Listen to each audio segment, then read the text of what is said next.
السلام علیکم ورحمۃ اللہ وبرکاتہ۔ ناظرین کرام، آج کے اس ویڈیو میں ہم آپ کو دو بڑی اہم خبروں سے آگاہ کرنے جا رہے ہیں۔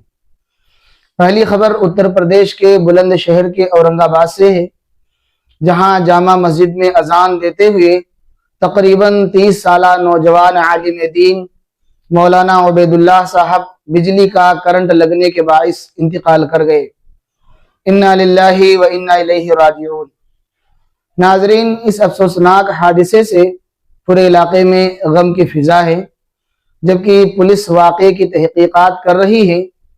اللہ تعالیٰ مولانا مرحوم کی کامل مغفرت فرمائے، جنت الفردوس میں اعلیٰ مقام عطا فرمائے اور اہل خانہ کو صبر جمیل نصیب فرمائے۔